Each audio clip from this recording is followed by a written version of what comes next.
오늘 주님께서 주신 말씀은 시편 44편의 말씀입니다. 다 같이 한 목소리로 봉독하시겠습니다. 하나님이여, 주께서 우리 조상들의 날 곧 옛날에 행한 일을 그들이 우리에게 일러주매 우리가 우리 귀로 들었나이다. 주께서 주의 손으로 무백성을 내쫓으시고 우리 조상들을 이 땅에 뿌리박게 하시며 주께서 다른 민족들은 고달프게 하시고 우리 조상들은 번성하게 하셨나이다. 그들이 자기 칼로 땅을 얻어 차지함이 아니요 그들의 팔이 그들을 구원함도 아니라 오직 주의 오른손과 주의 팔과 주의 얼굴에 빛으로 하셨으니 주께서 그들을 기뻐하신 까닭이니이다. 하나님이여, 주는 나의 왕이시니 야곱에게 구원을 베푸소서. 우리가 주를 의지하여 우리 대적을 누르고 우리를 치러 일어나는 자를 주의 이름으로 밟으리이다. 나는 내 활을 의지하지 아니할 것이라. 내 칼이 나를 구원하지 못하리이다. 오직 주께서 우리를 우리 원수들에게서 구원하시고 우리를 미워하는 자로 수치를 당하게 하셨나이다. 우리가 종일 하나님을 자랑하였나이다. 우리는 하나님의 이름에 영원히 감사하리이다. 그러나 이제는 주께서 우리를 버려 욕을 당하게 하시고 우리 군대와 함께 나아가지 아니하시나이다. 주께서 우리를 대적들에게서 돌아서게 하시니 우리를 미워하는 자가 자기를 위하여 탈취하였나이다. 주께서 우리를 잡아먹힐 양처럼 그들에게 넘겨주시고 여러 민족 중에 우리를 흩으셨나이다. 주께서 주의 백성을 헐값으로 파시며 그들을 판 값으로 이익을 얻지 못하셨나이다. 주께서 우리로 하여금 이웃에게 욕을 당하게 하시니 그들이 우리를 둘러싸고 조소하고 조롱하나이다. 주께서 우리를 무백성 중에 이야깃거리가 되게 하시며 민족 중에서 머리 흔듦을 당하게 하셨나이다. 나의 능욕이 종일 내 앞에 있으며 수치가 내 얼굴을 덮었으니 나를 비방하고 욕하는 소리 때문이요 나의 원수와 나의 복수자 때문이니이다. 이 모든 일이 우리에게 임하였으나 우리가 주를 잊지 아니하며 주의 언약을 어기지 아니하였나이다. 우리 마음은 위축되지 아니하고 우리 걸음도 주의 길을 떠나지 아니하였으나 주께서 우리를 승냥이의 처소에 밀어넣으시고 우리를 사망의 그늘로 덮으셨나이다.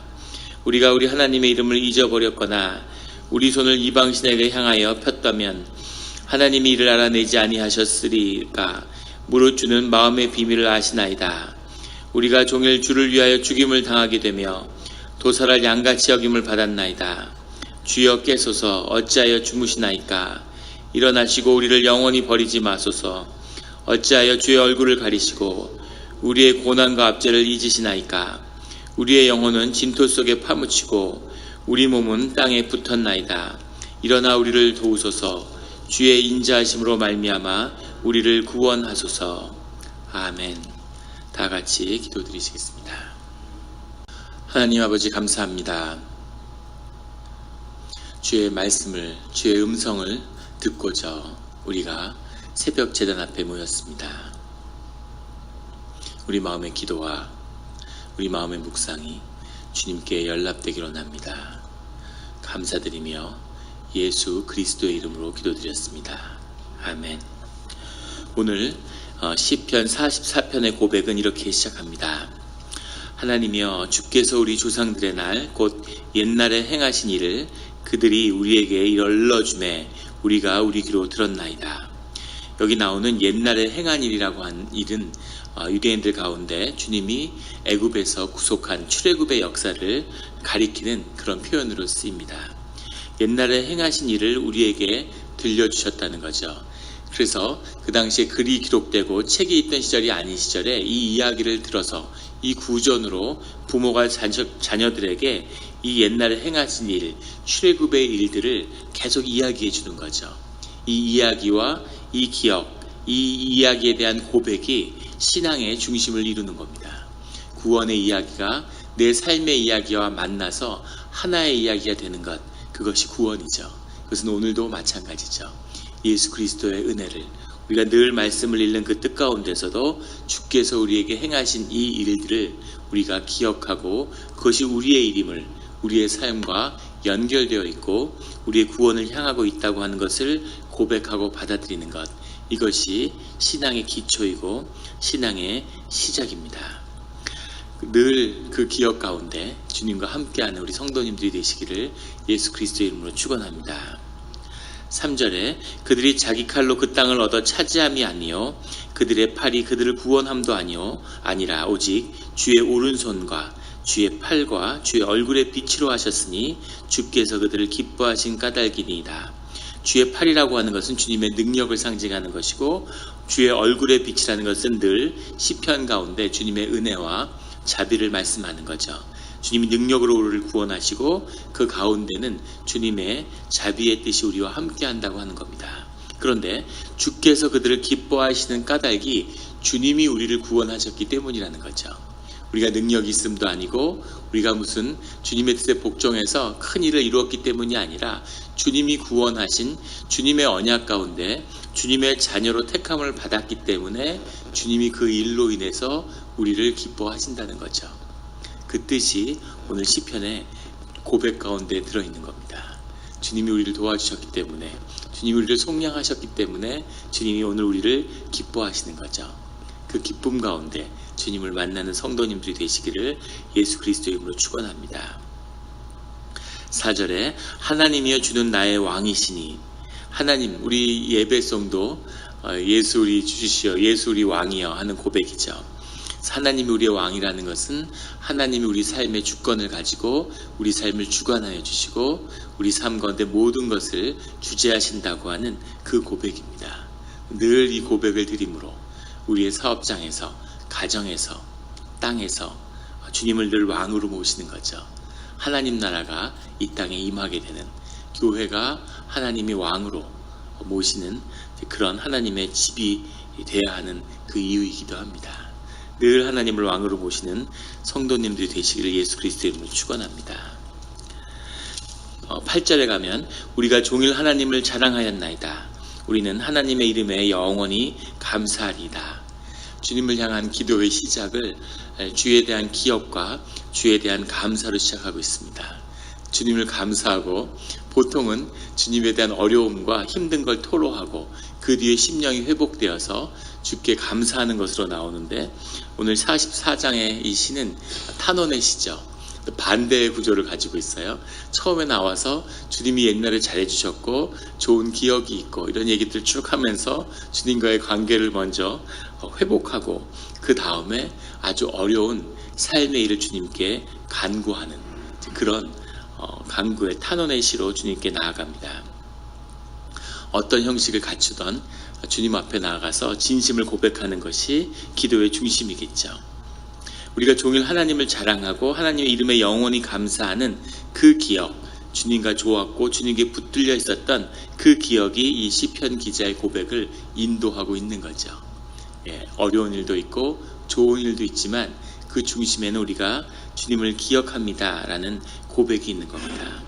그런데 오늘 그 시편 44편에는 특별한 고백이 있는데 그것은 11절과 22절에 나오는 고백입니다. 11절에 보면 주께서 우리를 잡아먹힐 양처럼 그들에게 넘겨주시고 여러 민족 중에 우리를 흩으셨나이다. 22절에는 우리가 종일 주를 위하여 죽임을 당하게 되며 도살할 양같이 여김을 받았나이다 라는 고백입니다.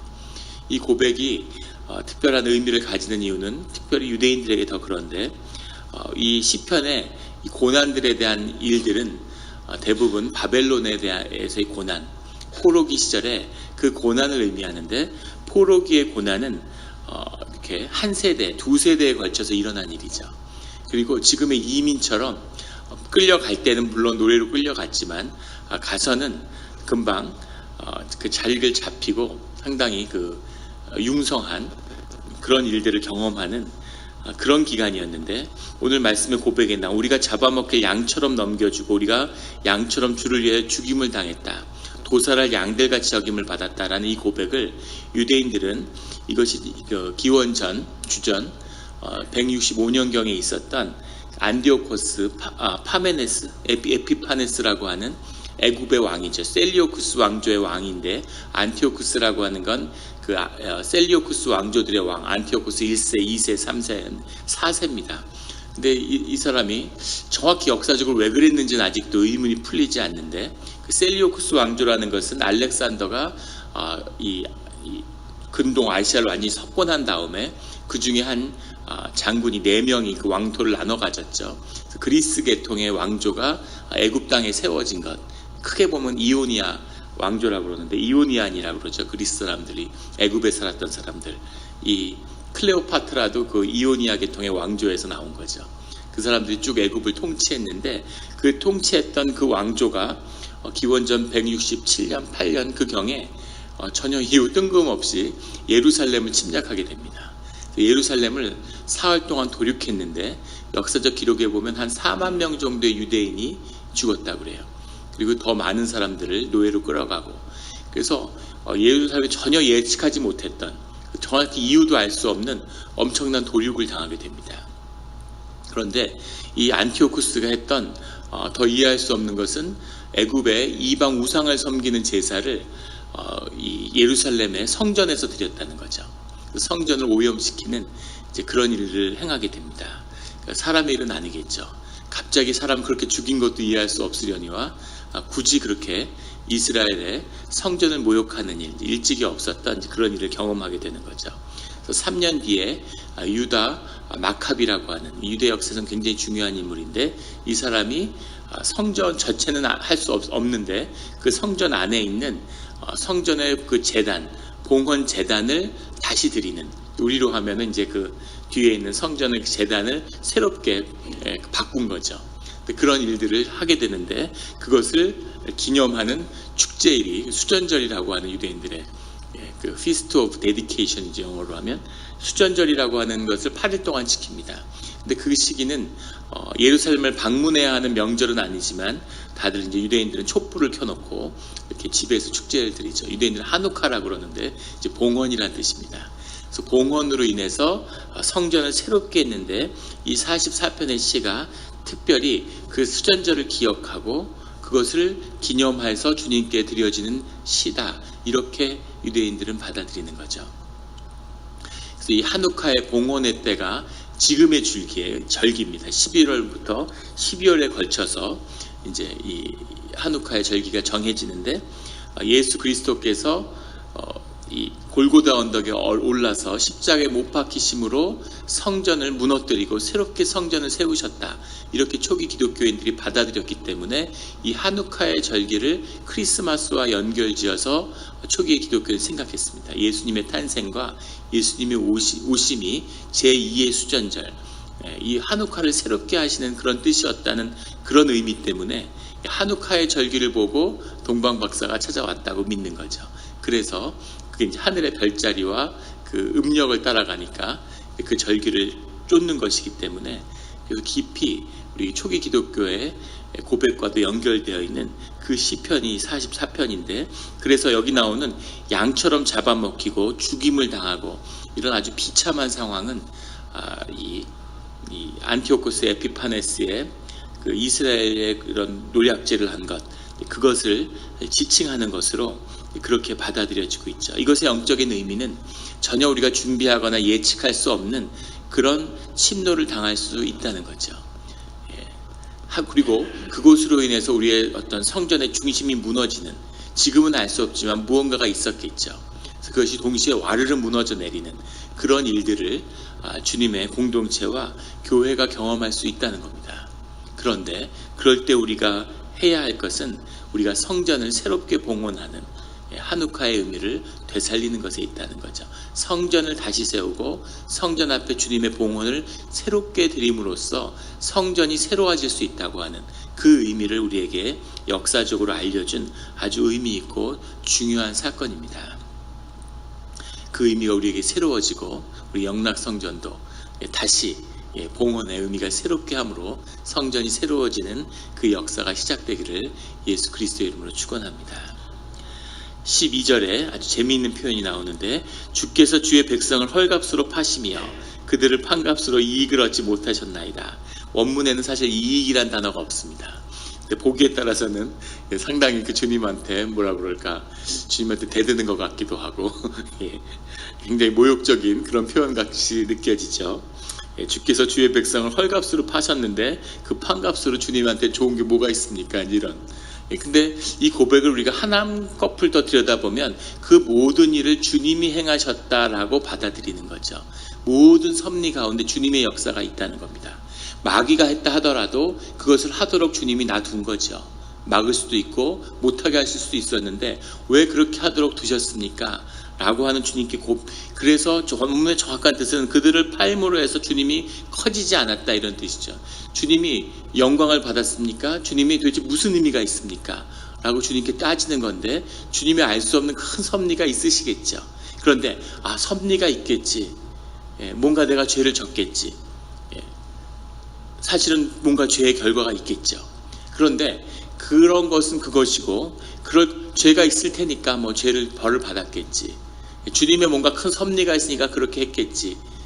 그렇게 하는 것은 신앙이 아니라는 거죠. 참된 신앙이란 건 뭐냐면 주님과의 교제잖아요. 주님 앞에 나아가서 남녀가 데이트를 하는데 안 나왔어요. 여자가. 여자분이 보통 그렇죠. 안 나오는 거죠. 안 나오고 한 시간씩 늦게 나와. 그런데 막 마음속에는 나를 무시하나? 왜 그러지? 다른 사람을 또 사귀고 있나? 뭐 온갖 의심이 있어요. 그래도 내가 충실하고 좋은 친구가 돼야지. 이런 건 참다운 교제가 아닌 거죠.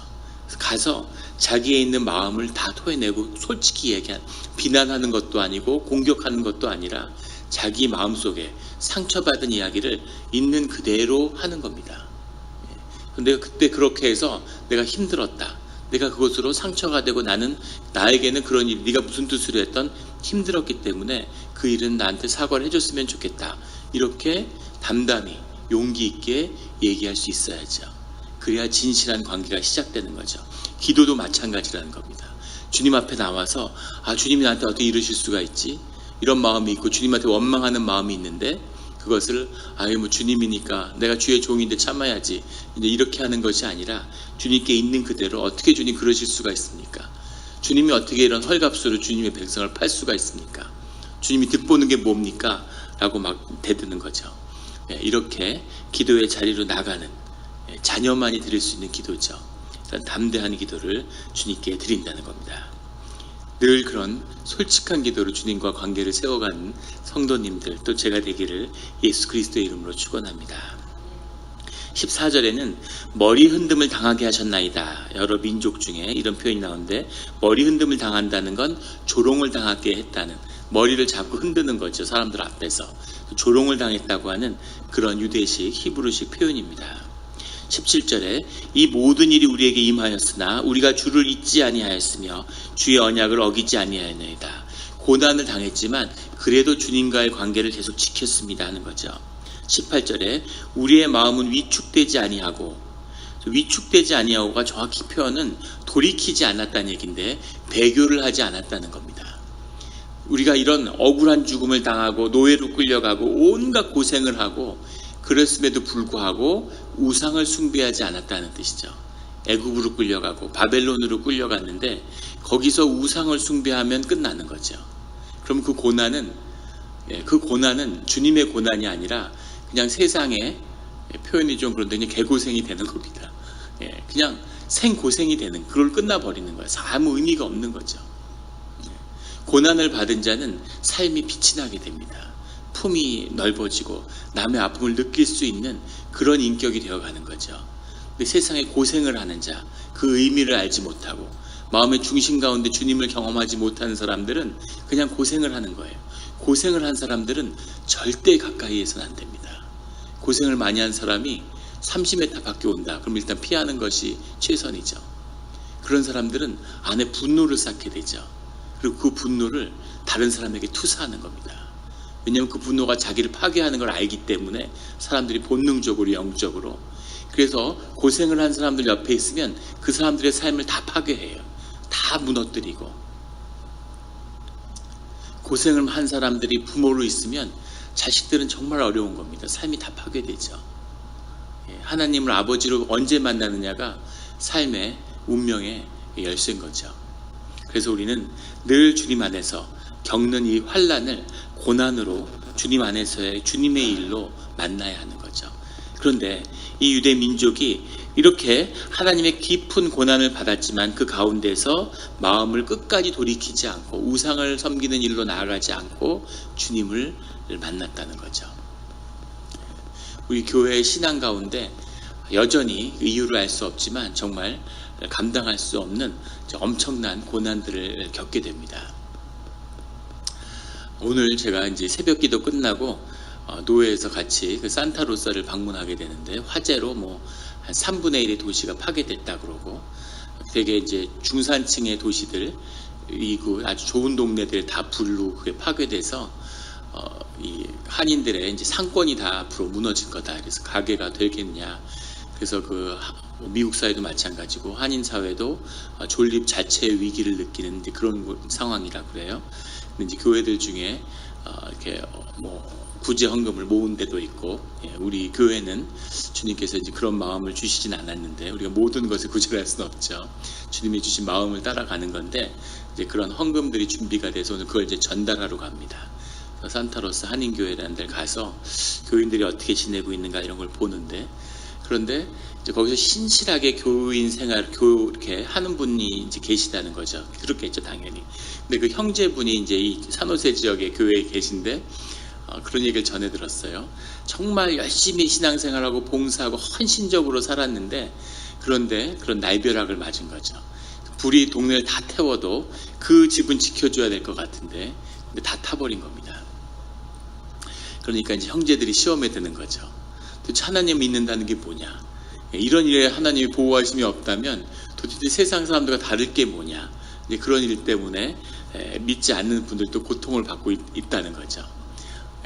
그런 일이 왜 있을까? 주님이 좀 이렇게 지켜주시고, 동네가 다 탔는데 그 집만 이렇게 지켜주고, 그러면 사람들이 야, 하나님이 정말 계시구나, 보호하시는구나, 이런 간증이 되면 좋겠는데, 그런데 왜 삶이 그렇게 다 무너졌을까? 물론 주님의 뜻이 있고 그 뜻 가운데 주님이 그것을 귀한 역사로 바꿔줄 거라고 우리가 믿는 거죠. 그리고 그 소망 가운데 가는데, 그렇게 주님의 뜻 가운데 어려운 환난이 있지만 그것을 통해서 주님을 깊이 경험하는 것, 그 어려움 가운데 주님이 가까이 있는 거죠. 그 환난 가운데 주님이 우리와 가까이 있는 겁니다. 집이 다 타고 길에 내 앉더라도 그 길에서 주님을 만날 수 있는 거죠. 더 귀한 것은 집이 있든 없든, 가게가 탔든 안 탔든, 그거보다 더 근본적이고 중요한 삶의 가장 중심부에, 그 실제에 주님이 있다는 것을 경험하는 것이 사실은 인생의 참뜻이고 신앙이라고 하는 것을 우리에게 경험하게 해주시는 거죠. 거기서 우리가 사실은 신앙의 한 발을 내딛게 되는 겁니다. 그것을 경험하지 못하면 아무리 종교 생활을 해도 그래도 신앙은 싹트지 않는 거죠.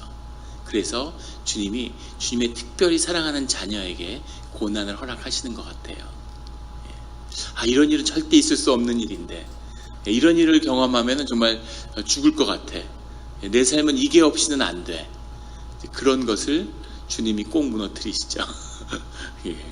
그래서 깊은 망연자실한, 거의 이제 멘탈이 붕괴되는, 어떻게 이런 일이 있을 수 있을까? 그런데 내 삶이 완전히 깨지고 완전히 무너져 버린 그 자리에서 우리가 주님을 만나는 거죠. 베드로의 통곡 같은, 주님을 위해서 죽겠습니다, 주님과 함께 죽겠습니다 그랬는데, 주님이 살아계신데 앞에서 3번을 주님을 부인하고 마지막에는 주님을 저주하고, 그리고 주님을 떠나는 거죠. 그리고 자기 삶의 자리에 돌아가서 완전히 좌절하고, 내가 물고기나 잡아야지 뭘 하겠냐, 이런 삶의 자리에 주님이 찾아오시는 거죠. 그리고 네가 나를 사랑하느냐 이렇게 물어보시는 겁니다. 주님을 다시 만나는 거죠. 그것이 신앙의 출발이고 새로운 삶의 출발이라는 것을, 오늘 많은 지금은 상상할 수 없고 지금은 어떤 위로도 받을 수 없는 그런 환난과 고난 가운데 있는 주의 자녀들이 주님을 다시 경험함으로 주님의 이름으로 새롭게 일어나는 그 삶의 시작이, 되돌아보면 축복의 시작이, 축복의 문이 열리는 그 시작이 되었음을 발견하는 그 시간이 되기를 예수 그리스도의 이름으로 축원합니다. 우리 또 한 가지 기도의 부탁을 드리겠는데, 우리 부흥성회를 이제 준비하기 위한 포스터 제작도 하고 지역사회에 알리려고 합니다. 주변 아는 분들에게 많이 알려주시고, 또 우리 교회가 새롭게 태어나는, 또 여러 가지 우여곡절이 있었는데 또 우리가 그것을 이제 부흥성회를 갖게 됐어요. 그래서 하나님이 부으시는 특별한 은혜가 있구나, 그런 것에 대한 확신을 갖게 됩니다. 교회는 주님의 뜻에 따라 하는 거죠. 주님이 세우실 수도 있고 주님이 무너뜨릴 수도 있습니다. 주님이 무너뜨릴 때 안 무너지게 하려고 아둥바둥 하는 그것도 죄죠. 깨끗하게 무너질 때는 무너지더라도 주님이 세우고자 할 때는 또 기쁜 마음으로 그것을 세우는, 오늘 한옥화와 같은 새로운 봉헌이 우리 교회에서 이루어질 수 있도록 같이 기도 부탁드리겠습니다. 같이 기도하시겠습니다. 하나님 아버지, 감사합니다.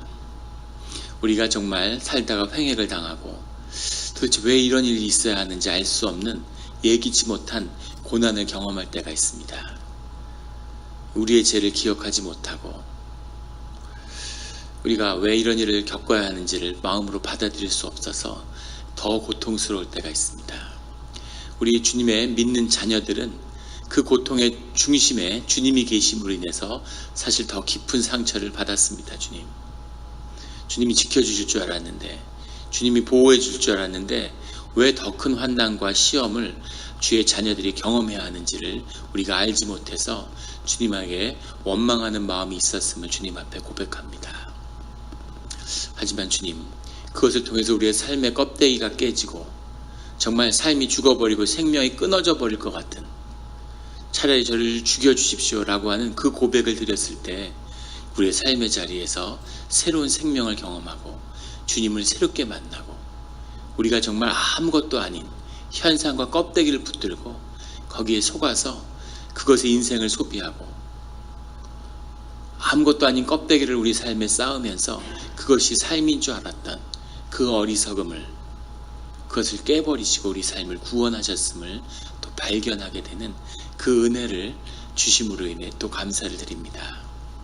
주님, 세상의 모든 고난 가운데 주님이 밝히 드러내어 주시고 또 우리의 연약함을 기억하사 그 어려움 가운데서 우리를 하루하루 붙잡아 주시옵소서. 주님, 오늘 우리가 기도의 자리에 나왔습니다.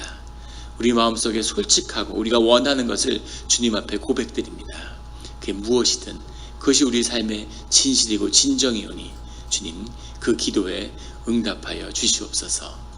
새벽 기도에 무릎 꿇는 그 무릎마다, 그 손길마다 그 머리 위에 하나님 기름 부어주시고, 하루하루의 삶의 변화를 보지 못할지라도 지나간 날에 어느 순간에는 그 새벽 제단을 주님이 열어주시고 축복의 문을 열어주셔서 우리의 삶 가운데 근본적인 변화와 큰 축복을 생명의 폭포수처럼 부어주시는 주님의 은혜가 그때 열렸구나라고 하는 그 고백을 드릴 수 있는, 세상에 숨겨진 보물이 이곳에 있음을 발견하게 되는 그런 새벽 제단이 되게 하여 주시옵소서.